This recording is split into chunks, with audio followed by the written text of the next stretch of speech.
Papaya ಅಥವಾ ಪರಂಗಿ ಹಣ್ಣು ಯಾರಿಗ್ ತಾನೇ ಇಷ್ಟ ಇರಲ್ಲ ಹೇಳಿ. ಪ್ರತಿಯೊಬ್ಬರಿಗೆ ಇಷ್ಟವಾಗುವ ಹಣ್ಣುಗಳು ಇವೆರಡು. ಪಪ್ಪಾಯ ಒಂದು ಅದ್ಭುತ ಹಣ್ಣಾಗಿದ್ದು ಸಾಮಾನ್ಯವಾಗಿ ಎಲ್ಲಾ ಕಡೆಗಳಲ್ಲಿ ಕಾಣಸಿಗುವ ಈ ಹಣ್ಣು ಎಲ್ಲಾ ರೂಪಗಳಲ್ಲಿ ದೊರೆಯುತ್ತದೆ. ಈ ಪಪ್ಪಾಯ ಹಣ್ಣಿನಲ್ಲಿ ಅಪಾರ ಔಷಧೀಯ ಗುಣಗಳಿವೆ. ಪಪ್ಪಾಯ ಹಣ್ಣನ್ನ ಯಾಕೆ ತಿನ್ಬೇಕು ಎನ್ನುವುದಕ್ಕೆ ಹೀಗಿವೆ ಕಾರಣಗಳು. ಮೊದಲನೇದು, ಸಾಮಾನ್ಯವಾಗಿ ಪಪ್ಪಾಯವು ಆರೋಗ್ಯದ ಪ್ರಯೋಜನಗಳೊಂದಿಗೆ ತುಂಬಿದ ಹಣ್ಣಾಗಿದೆ. ಇದು ಹೊಟ್ಟೆ ಕಾಯಿಲೆಯಿಂದ ಬಳಲುತ್ತಿರುವವರಿಗೆ ಅತ್ಯಂತ ಪೌಷ್ಟಿಕ ಹಣ್ಣು ಎಂದು ಹೇಳಲಾಗುತ್ತದೆ. ಪಪ್ಪಾಯ ಸೇವನೆಯಿಂದ ಕರುಳಿನಲ್ಲಿ ಸೇರಿಕೊಳ್ಳುವ ಜಂತುಗಳು ನಾಶವಾಗುತ್ತವೆ. ಇದು ಕಿತ್ತಳೆಗಿಂತ ಹೆಚ್ಚಿನ ವಿಟಮಿನ್ ಸಿ ಯನ್ನ ಹೊಂದಿದೆ ಮತ್ತು ಜೀವಸತ್ವಗಳು ಎ ಮತ್ತು ಬಿ ಗಳ ಮೂಲವಾಗಿದೆ. ಇನ್ನು ಎರಡನೇದು, 100 ಗ್ರಾಂಗಳಷ್ಟು ಪಪ್ಪಾಯವು 43 ಕ್ಯಾಲರಿಗಳನ್ನು ಮಾತ್ರ ಹೊಂದಿದೆ. ಪಪ್ಪಾಯದಲ್ಲಿನ ನಾರಿನಾಂಶವು ನಿಮಗೆ ದೀರ್ಘಕಾಲದವರೆಗೆ ಪೂರ್ಣವಾಗಿ ಪರಿಣಮಿಸುತ್ತದೆ ಮತ್ತು ಇದು ಮಲಬದ್ಧತೆಯನ್ನು ಕೂಡ ತಡೆಯುತ್ತದೆ. ಇನ್ನು ಮೂರನೇದಾಗಿ, ನಮ್ಮ ದೇಹದಲ್ಲಿ ಕೊಬ್ಬಿನ ಪ್ರಮಾಣವನ್ನು ನಿಯಂತ್ರಿಸುವ ಪಪ್ಪಾಯ ಉತ್ತಮವಾದ ಫೈಬರ್ ಗಳ ಮೂಲವಾಗಿದೆ. ಪಪ್ಪಾಯ ಸೇವಿಸುವ ಮೂಲಕ ನಮ್ಮ ದೇಹದ ಆರೋಗ್ಯ ಹೆಚ್ಚಿಸುತ್ತದೆ, ಅಂದ್ರೆ ರೋಗ ನಿರೋಧಕ ವ್ಯವಸ್ಥೆ ಹೆಚ್ಚಾಗುತ್ತೆ. ಪಪ್ಪಾಯದಲ್ಲಿ ವಿಟಮಿನ್ ಸಿ ಹೃದಯಘಾತದ ಅಪಾಯವನ್ನ ಕಡಿಮೆ ಮಾಡಲು ಸಹಾಯ ಮಾಡುತ್ತೆ. ಇನ್ನು ನಾಲ್ಕನೇದು,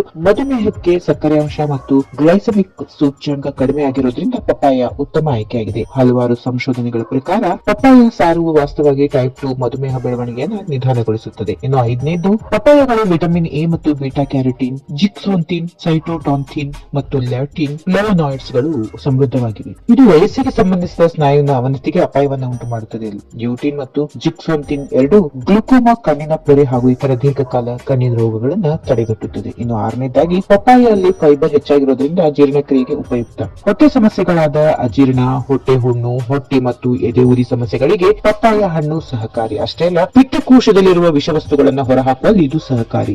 ಇನ್ನು ಏಳನೇದಾಗಿ, ಕೀಲು ರೋಗವು ಕೀಲುಗಳಲ್ಲಿ ಉರಿಯೂತಕ್ಕೆ ಕಾರಣವಾಗುವ ಅಸ್ವಸ್ಥತೆಯಾಗಿದೆ. ಪಪ್ಪಾಯ ವಿಟಮಿನ್ ಸಿ ಜೊತೆಗೆ ಉರಿಯೂತ ಕಿಣ್ವಗಳನ್ನ ಹೊಂದಿರುವುದರಿಂದ ಇದು ಸಂಧಿವಾತದಿಂದ ಉಂಟಾಗುವ ನೋವನ್ನು ಕಡಿಮೆ ಮಾಡಲು ಸಹಾಯಕಾರಿ. ಇನ್ನು ಎಂಟನೇದಾಗಿ, ನೈಸರ್ಗಿಕವಾದ ಆಹಾರವಾದ ಪಪ್ಪಾಯ ಕೂಡ ಕ್ಯಾನ್ಸರ್ ತಡೆಗಟ್ಟುವಲ್ಲಿ ಪ್ರಮುಖ ಪಾತ್ರ ವಹಿಸುತ್ತದೆ. ಪಪ್ಪಾಯವು ಉತ್ಕರ್ಷಣ ನಿರೋಧಕ ಫೈಟೋನ್ಯೂಟ್ರಿಯೆಂಟ್ ಗಳ ಸಮೃದ್ಧ ಮೂಲವಾಗಿದೆ. ಇದು ಕ್ಯಾನ್ಸರ್ಗೆ ಕಾರಣವಾಗುವ ಕೋಶಗಳ ವಿರುದ್ಧ ದೇಹವು ಹೋರಾಡಲು ಸಹಾಯ ಮಾಡುತ್ತದೆ. ಇನ್ನು ಒಂಬತ್ತನೇದು, ಪಪ್ಪಾಯ ಖನಿಜಗಳ, ಜೀವಸತ್ವಗಳ ಮತ್ತು ಕಿಣ್ವಗಳ ಉತ್ತಮ ಮೂಲ. ಇದು ಕೂದಲು ಬೆಳವಣಿಗೆ ಕೂಡ ಹೆಚ್ಚಿಸುತ್ತದೆ. ಅಷ್ಟೇ ಅಲ್ಲ, ಕೂದಲನ್ನ ಹೊಳಪಿನಂತೆ ಮಾಡುತ್ತದೆ. ಇನ್ನು ಹತ್ತನೇದಾಗಿ, ಪಪ್ಪಾಯ ಹಣ್ಣಿನ ಹೋಳಿನಿಂದ ಚರ್ಮವನ್ನ ಉಜ್ಜುತ್ತಾ ಬಂದ್ರೆ ಚರ್ಮದ ಮೇಲೆ ಕಲೆಗಳು ಮಾಯವಾಗುತ್ತವೆ. ಇನ್ನು 11ನೇದು, ಪಪ್ಪಾಯ ಸೇವನೆಯಿಂದ ಬಾಣಂತಿಯರಿಗೆ ಎದೆ ಹಾಲು ಹೆಚ್ಚಾಗುತ್ತೆ. ಅಷ್ಟೆಲ್ಲ ಮಕ್ಕಳಿಗೆ ಹಾಲು ಉಡಿಸುವ ತಾಯಂದಿರಿಗೆ ಪಪ್ಪಾಯ ಶಕ್ತಿದಾಯಕ ಆಹಾರ. 12ನೇದಾಗಿ, ಪಪ್ಪಾಯದಲ್ಲಿರುವ ವಿಟಮಿನ್ ಸಿ ಒತ್ತಡದ ಹಾರ್ಮೋನ್ಗಳ ಹರಿವನ್ನ ನಿಯಂತ್ರಿಸುತ್ತದೆ. ಅಧಿಕ ರಕ್ತದ ಒತ್ತಡದಿಂದ ಬಳಲುತ್ತಿರುವವರಿಗೆ ಪಪ್ಪಾಯ ಅವರು ಪ್ರತಿನಿತ್ಯ ಆಹಾರದಲ್ಲಿ ಸೇರಿಸಿದ್ರೆ ಉತ್ತಮವಾದಂತಹ ಆರೋಗ್ಯವನ್ನ ಪಡೆದುಕೊಳ್ಳಬಹುದು. ಅಷ್ಟೇ ಅಲ್ಲ, ಪಪ್ಪಾಯ